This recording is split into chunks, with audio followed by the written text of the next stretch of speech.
आओ। अरे ये तो पूरा कमरा फैला हुआ है।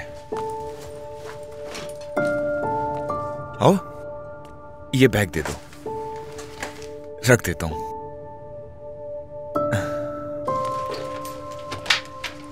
बैठो ना। तुम्हें मेरा कमरा कैसा लगा? बस थोड़ा सा फैला हुआ है। नहीं तो अच्छा है। मैं इसके लिए प्लेट लेकर आता हूं। बस अभी आता हूं।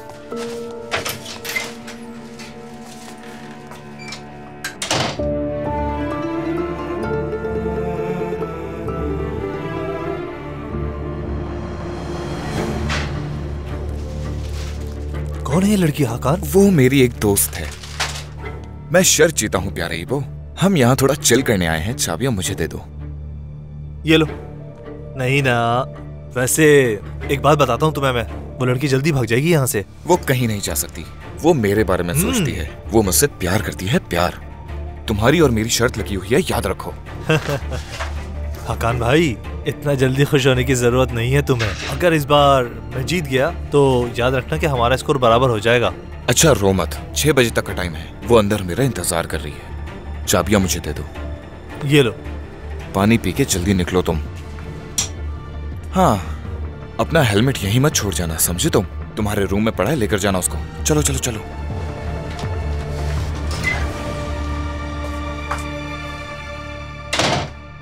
ईबो ने सलाम कहा है। ईबो कौन? मेरा रूममेट।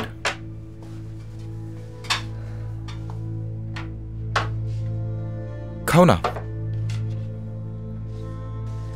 बहुत शुक्रिया। तुम भी खाओ ना।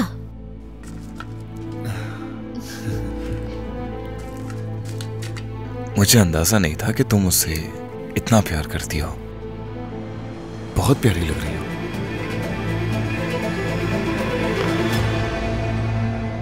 ऐसा करने से तुमने तुर्कान को रोका क्यों नहीं? कैसे इजाजत दे दी उसे नुज़हत? मैं वाकई बहुत शर्मिंदा हूँ। मैं उसे रोक नहीं पाई। उसने मेरी एक नहीं सुनी। फातेह के सामने उसने इतनी बहस की। तुर्कान ने तो मुझसे कहा था कि अम्मी बाबा को पता ना चले। ये ऐसी बातें नहीं जो माँ बाप को ना बताई जाएं, इसीलिए आ गई बताने के लिए।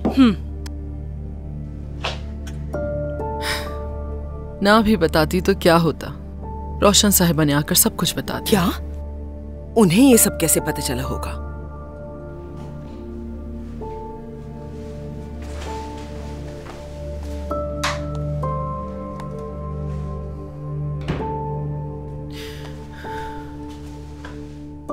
उन्हें पता चल गया था। तुर्कान जिस दुकान पे जेवरात बेचने गई थी ना, उस दुकान वाले ने फोन करके बताया। मैं उसे यहाँ बुलाकर पूछने से भी डरती हूँ कहीं सादिक को ना पता चल जाए। अगर सादिक को पता चल गया तो पता नहीं क्या करेगा वो तो मार ही डालेगा फातेह को।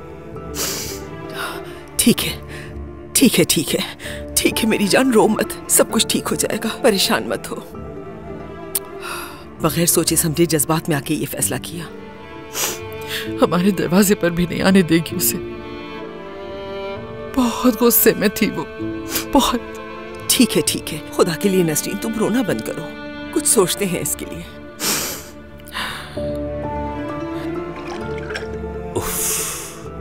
न जाने कहां रह गई वो लड़की, पता नहीं कब तक आएगी। मसूद, चलो बेटा यहां आ जाओ।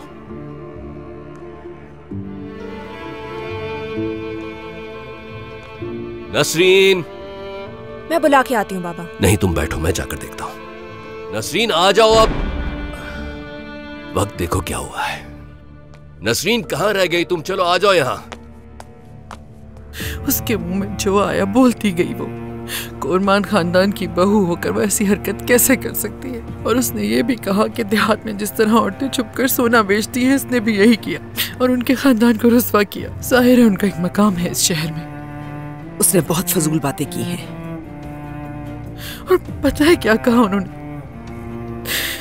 कि अगर तुम्हें पैसों की जरूरत थी तो मेरे दरवाजे पर आती, मैं मदद कर देती। कितनी नामुनासिब बात है। उसकी हिम्मत कैसे हुई ये सब कहने की? बदतमीज, क्या समझती है अपने आप को? और कहा कि जरूर तुर्कान ने हमारे कहने पे सोना बेचा और उस रात फातेह ने घर के मसले पे जानबूझ के बात की थी, क्योंकि ये हमारा ही मंसूबा था। हम सिर्फ उन लोगों से पैसे बटोरना चाहते थे। वो तुम पर इल्जाम लगा रही है। ये कैसे मुमकिन हो सकता है? पता नहीं किस किस्म की औरत है। क्या हम उसके पैसों के लिए मोहताज हैं? तुर्कान, जाहिर है वो यही सोचेगी ना कि हमारी बेटी हमसे पूछे बगैर सोना कैसे बेच सकती है और कैसे वो सारी रकम फातेह को दे सकती है। हाय नुज़हत, वो भी क्या करती? वो फातेह की बातों से परेशान हो गई थी कि कहीं तुम लोग अपने घर से महरूम ना